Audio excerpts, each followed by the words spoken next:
Sekilas, tidak ada yang berbeda dari kedua HP ini. Pertama, mereka sama-sama memiliki dimensi bodi yang sama dengan berat yang sama. Bahkan, hingga dari jack dan port peletakannya pun sangat mirip. Mulai dari jack audio 3,5 mm, mic, dan speaker di bagian bawah kedua HP ini. Sebuah sensor fingerprint yang membuka kunci sekaligus tombol power di bagian kanan, dua panel volume up and down di sebelah kiri, sebuah kamera bertipe lubang di pojok kiri atas, dan speaker kedua yang ada di pucuk HP ini. Bahkan dari bezelnya pun sama. Jadi, apakah memang sebenarnya ini adalah dua HP yang sama? Tidak, ini adalah dua HP yang berbeda. Satu-satunya yang paling terlihat dari kedua HP ini adalah susunan kameranya. Oke, sebelum kita lanjut, kita intro dulu.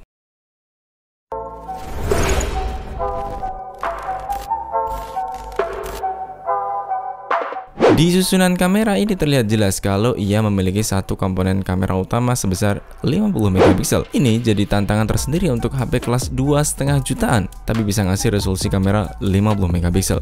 Meski ia sudah mendukung kamera autofocus, tapi ia belum dilengkapi dengan OIS ataupun ACE. Ia adalah Oppo A55 dan penantang sebelahnya ini adalah Oppo A54.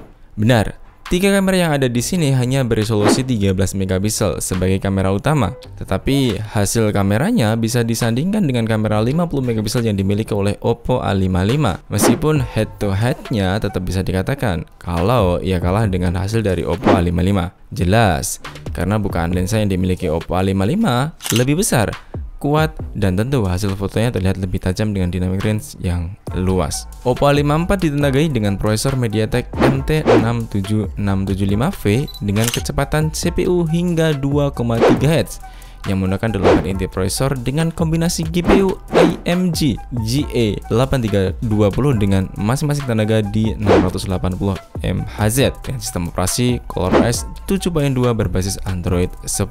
Prosesor ini pas kita gunakan untuk main game yang lumayan berat, hasilnya tidak mengecewakan. Untuk bermain Mobile Legends, ia bisa mentok kanan dengan settingan refresh rate paling tinggi dan grafis paling tinggi. Selama permainan, meskipun cenderung naik turun, tapi kita bisa mendapatkan rata-rata frame per secondnya di angka 58 sampai 59, 60 kurang sedikit, atau bisa dibilang nyentuh 60 lah. Meski bisa naik di status refresh rate paling tinggi dan grafis di tinggi, saya kira ini tidak terlalu direkomendasikan untuk bermain di mode ini. Karena beberapa kali saya menemukan frame drop meskipun tidak terlalu sering.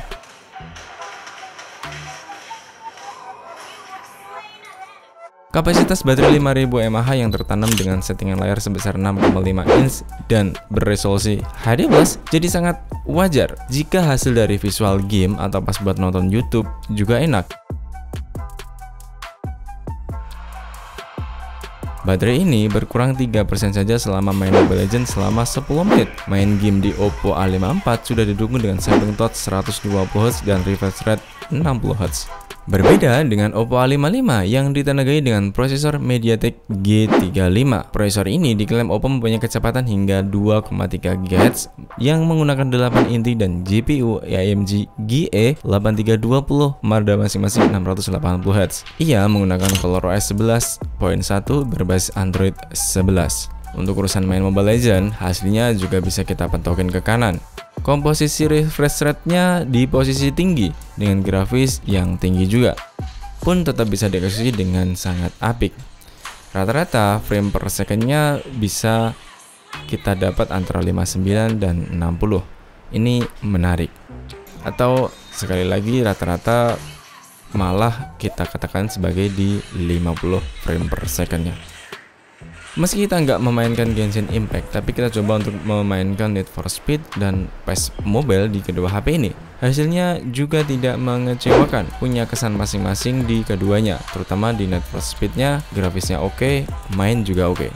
Untuk main PES Mobile, rata-rata FPS yang kita dapatkan antara 20-30, meskipun sempat kita setting FPS-nya di 60 dengan settingan grafik paling tinggi. Bermain selama 18 menit di Oppo A55 dengan settingan seperti itu, tercatat baterai cuma berkurang 3%. Dan yang pasti kita nggak mesti khawatir jika pas main game kemudian baterai habis.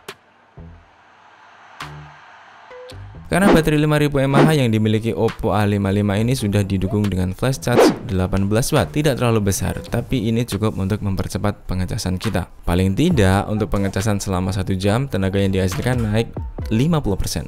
Artinya, kalau mau ngecas secara penuh, kita butuh waktu selama 2 jam. Dan ini berlaku juga untuk Oppo A54 yang bisa dioptimalkan dengan kekuatan yang sama. Pengecasan selama 1 jam, Oppo A54 bisa naik 48%. Memang sih, kedua HP ini belum support stereo audio, tapi tampilan layar 6,5 inch yang beresolusi XD Plus cukup bisa memuaskan kita untuk menikmati konten video dengan resolusi HD.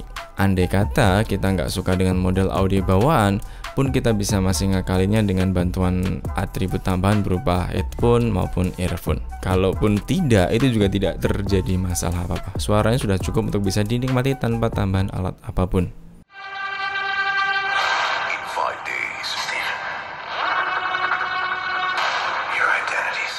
Menurut saya pribadi, kedua HP ini seperti kakak beradik yang si adik punya beberapa keunggulan dibanding kakaknya. Oppo A55 dengan keunggulan utama di kamera 50 megapiksel dan penggunaan chipset MediaTek Helio G35, dan Oppo A54 yang menggunakan kamera hanya 13 megapiksel. Mungkin ada yang tidak memperhatikan hal itu, tapi begitulah kenyataannya. Teman-teman, ini harus saya katakan sejujurnya kepada kalian semua bahwa diterima dan gak diterima, Oppo A55 memang lebih baik dibanding dengan Oppo A54. Ya, baik dari segi desain yang lebih kekinian, dari kualitas hasil kamera yang lebih baik, skor multi-core Geekbench 5-nya, bahkan di skor AnTuTu benchmark-nya tidak terbantahkan. Jadi sepertinya memang masuk akal saja untuk beli HP ini dengan benefit yang seperti di atas tadi. Ya, sekali lagi, sayangnya dia hanya punya satu varian saja. Sepertinya Oppo memang membuat strategi seperti ini, menaikkan di satu sisi, tapi membatasi di sisi lain. Dan akhirnya, mau nggak mau, Oppo A54 tetap diangkat. Kalau ditanya, kenapa brand sebuah HP selalu mengeluarkan produknya bisa 2-4 kali setiap tahunnya? Meski dengan penambahan fitur yang tidak signifikan, termasuk A54 ke A55. Jawabannya sederhana, untuk meningkatkan kembali bahwa produk mereka di pasaran masih ada. Jadi kalau misal di event tahunan mereka mengeluarkan HP flagship, jelas masih bisa dilirik. So, kesimpulannya bagaimana? Kesimpulan saya adalah, kalau misalkan teman-teman suka dengan hasil kamera 50 megapiksel yang ditawarkan oleh Oppo A55, silakan. Tapi memang si Oppo A54 punya varian RAM dan ROM yang lebih bervariatif, mulai dari RAM 4 kombinasi 64 hingga RAM 6 kombinasi ROM 128GB. Oke, segini dulu video kita kali ini. Sampai jumpa di konten selanjutnya. Saya Tori. Bye-bye.